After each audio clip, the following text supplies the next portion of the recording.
I met with Governor Fife-Symington. He said, you know what? I saw that thing too. Wait, he what? And it clearly had a shape to it, and a big shape, and it was a constant shape. And you can't control flares that way. There's just no way they were flares. Strange lights in the Phoenix night sky. However, someone has come forward claiming to have staged this most recent sighting by sending roadside flares hung from helium balloons into the sky. So if some of the sightings were in fact flares, will the mystery of the Phoenix lights finally burn out? I think the fact that thousands of witnesses have come forward to date saying we saw this craft, I just don't think we can dismiss all that testimony. I saw these things up close and personal, and no one can say that I didn't see what I saw. But we do have cameras, and as a scientist, I tried to search out the most credible photographic evidence to share with you today of similar sightings of orbs and triangle craft to what I shot myself at 10 o'clock on March 13th during the mass sighting. There's 3 points of light like a giant triangle over Phoenix. In fact, I had been in contact with air traffic controllers from a sighting 2 months before where I happened to catch the same formation in the same location head-on turning into a V-shape. Confirmed the next morning by air traffic controllers. It was so unnerving. I called around and found them at Sky Harbor International Airport that this object was hovering in Class B restricted airspace, and the same the morning after the mass sighting. And in their own words, the air traffic controllers said as they picked up their binoculars to look, they saw 6 points of light that seemed to be attached to something, but they couldn't quite see what it was attached to. You would hear this over and over again by witnesses to these phenomena that had lights on them, as if there was a field in between, over and over again. And some people did see a craft, but let's look at Kristen's, this is Mike Kristen's footage, equidistant orbs in a boomerang shape that actually are very similar to the Lubbock lights of 1951.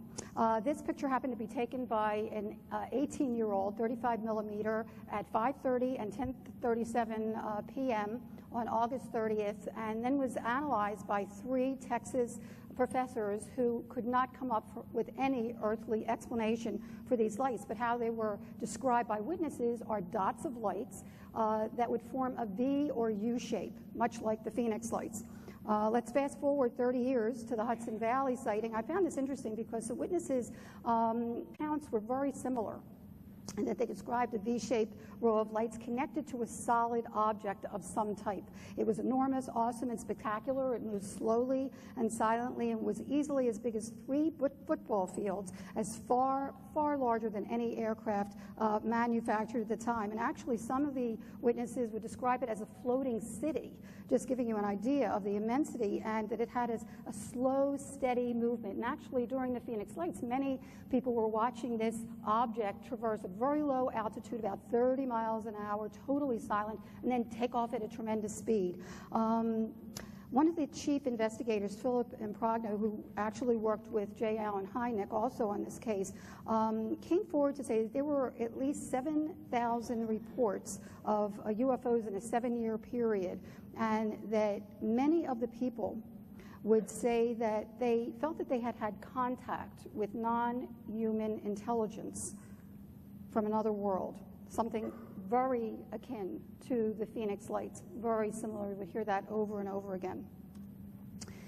And while they were gracing New York, a little later they were gracing Connecticut. And this amazing picture was caught by a commercial pilot for 30 years, very similar to the Kristen's video.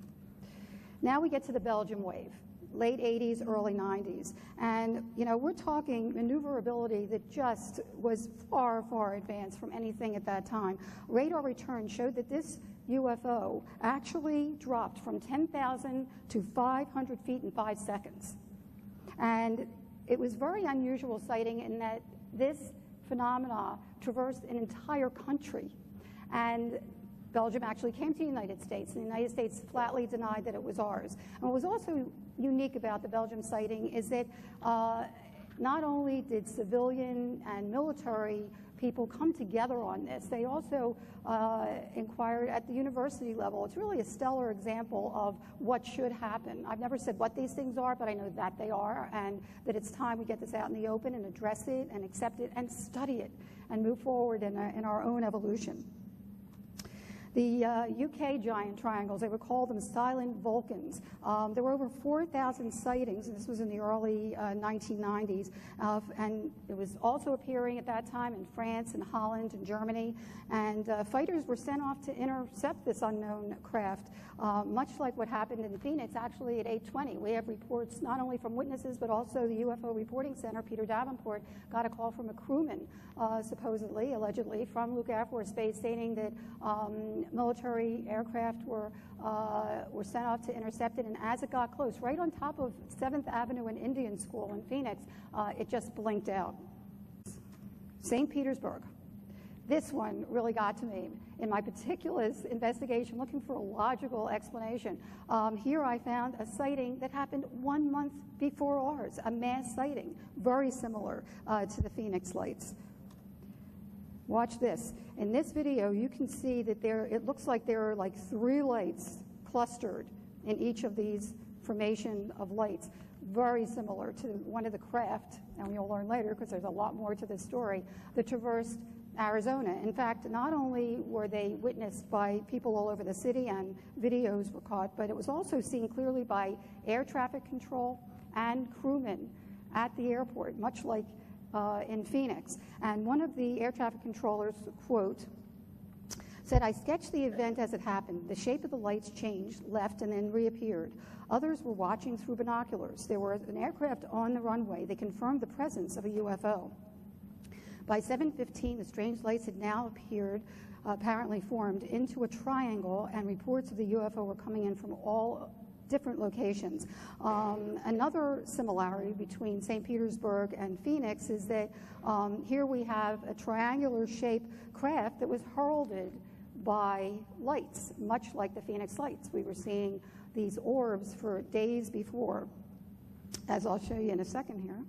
But this was another video that was captured from St. Petersburg, Russia, which is really amazing. I mean, these people really caught some amazing footage, and this one got to me because I happened to catch footage of Phoenix lights that appeared in 2005, a cluster of lights. You'll see, actually, this light was coming into a cluster of other lights on June 15th, 2005. Now we go to Rome. Actually, Paula Harris was kind enough to send me this picture. She was in a meeting with other ufologists, and somebody ran in and said, "There's a UFO out there," and they caught pictures of it, and when they enhanced it, you can see there's 3 orbs there in a V shape. And here's well. In Arkansas in 2007, a colonel, Brian Fields, happened to catch a triangular formation of orbs, and to quote him, "I believe these lights were not of this world, and I feel a duty and responsibility to come forward," said Colonel Brian Fields, who spent nearly 32 years in the military piloting F-16 fighter jets.